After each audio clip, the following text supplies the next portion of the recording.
If you are serious about improving your golf game, welcome back. We are throwing out the old textbooks today. We are doing a really meticulous biomechanical deep dive into, well, the very core of the modern golf swing.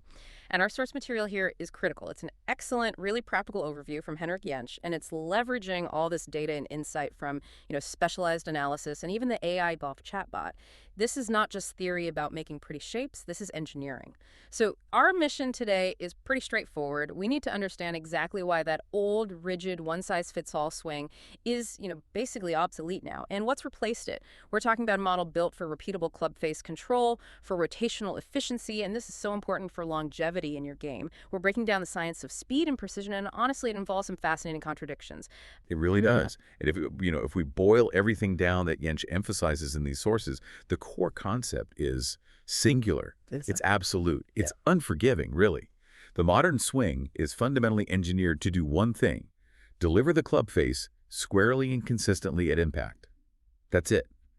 Every single position, every internal movement, it all serves that one crucial moment of truth. Okay, let's unpack that right away because the central strategy here, the genius of it, as described in the sources, it sounds like a complete paradox. I mean, how can a swing be maximally efficient when it's actively combining two seemingly opposite rotational movements? You've got this massive steepness for power, but then you're demanding incredible flatness for control. Right. And what's so fascinating is that the golf swing is moving away from that aesthetic ideal that dominated instruction for decades. The pursuit of a beautiful-looking swing.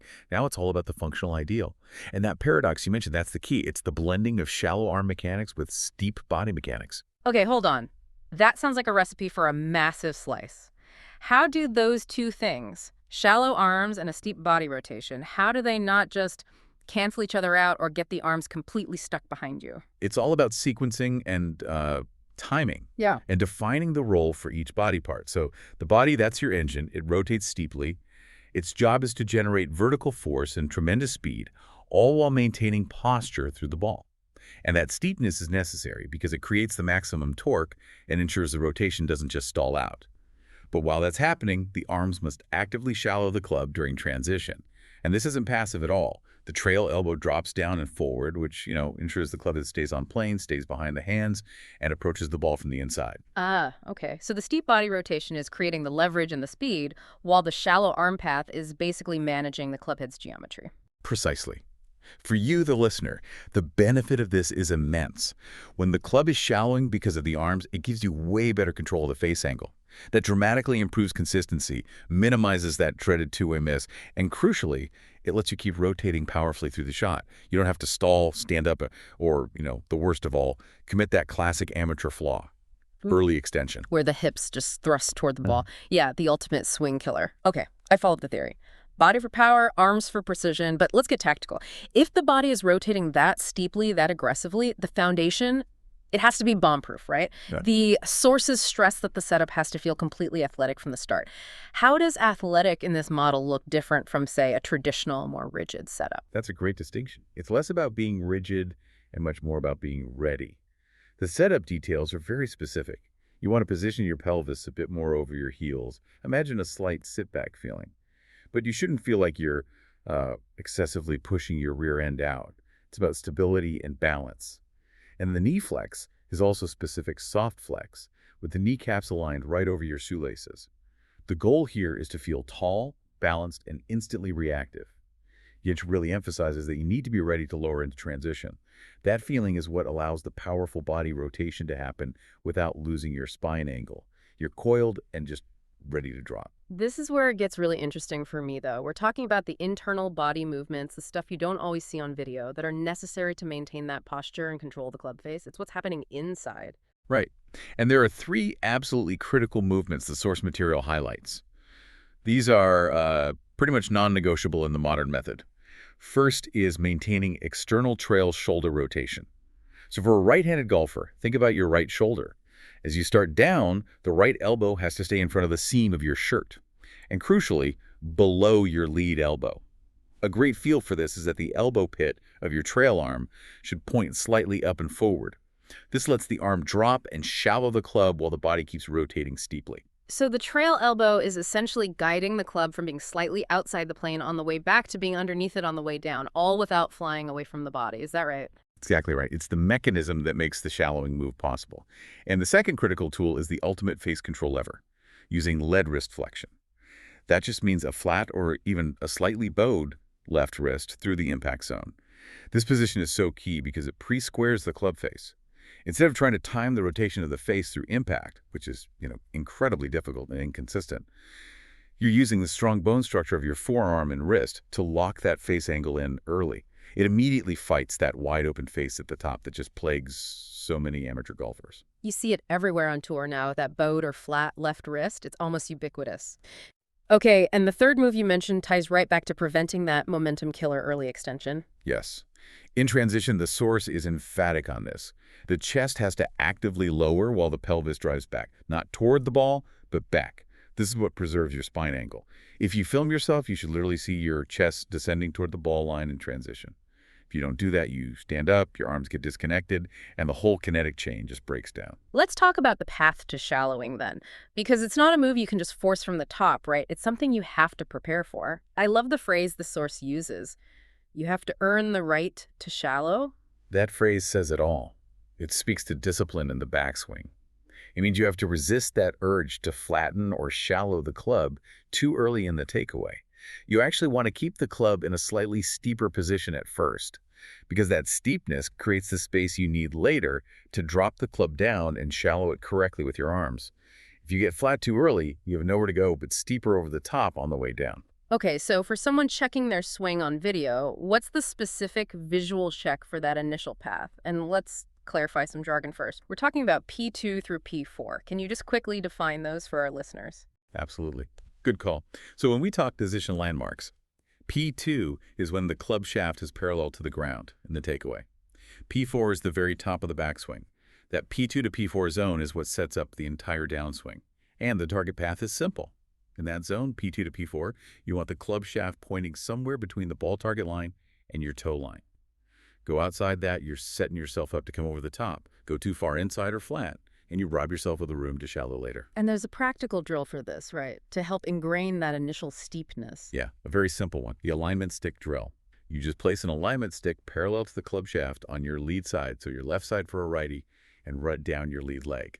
The goal is to keep that stick tracing your leg until the shaft is parallel to the ground, at P2. It just ensures you don't yank the club inside or flatten it too soon. And this disciplined, slightly steeper backswing is what gives you permission for the arms to initiate the shallowing move correctly in transition. Okay, so we're at the top, we've done the work, we've earned the right, now we blend it all together in the downswing. The shallow arms and the steep body. This is the moment of truth. This is where it all comes together, yeah. The key downswing actions start almost at the same time. You initiate that external rotation of the trail arm, that right arm, and immediately combine it with applying the lead wrist flexion. You want to square that face early and just keep it square through the strike. It completely takes the timing element out of impact. And all the while, the powerful lower body is driving this whole machine, but maintaining the geometry. Yes, you have to maintain your spine angle by actively lowering your chest. Remember that ready to lower feeling? And crucially, the pelvis has to be driving back, away from the ball. This is the anti-early extension move in action. If that pelvis pushes forward even a little bit, that beautiful shallowing move you just created turns into a push slice or a nasty pull. The path just shifts violently left. It sounds like a highly choreographed, very high-speed dance between the upper and lower body. It is. But the good news is that, technology and specific training aids can really accelerate the learning curve here. The source mentions using tactile feedback tools, like a G-Box or one of those wrist clickers. These physical aids help exaggerate the key positions, especially that lead wrist flexion. They help you feel what the position should be instead of just chasing a look on video. And often the feel is way more exaggerated than the reality, which helps the body adapt faster. Those tactile tools are brilliant. But let's talk about that specific pain point they address. Early extension. I think most serious golfers I know struggle with that thrusting forward motion. The source has a pretty brutal fix for it, the cover drill. Why is choking down on a club such instantaneous, unforgiving feedback? The cover drill is brilliant because it's so simple, and the feedback is immediate. It's a true pass-fail test of your posture. The mechanics are easy. You just choke way down on the club so the club head is several inches off the ground at address. Then you try to hit the ball, Hmm. and the source is clear.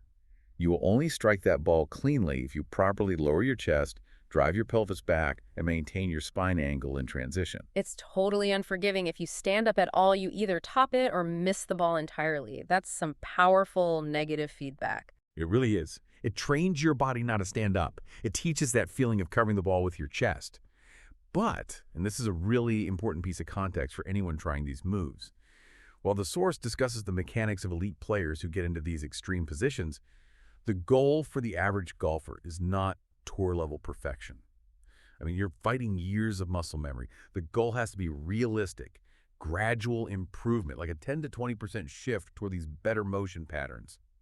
If you just improve your lead wrist position by 20%, you will see a huge improvement in your ball flight. We're trying to optimize your swing. You don't need to swing like a tour pro. You just need to swing like the best, most efficient version of yourself. That is such critical advice for anyone listening. This whole deep dive has really been about optimization through precision and, acknowledging the contradictions you need to achieve control at high speed.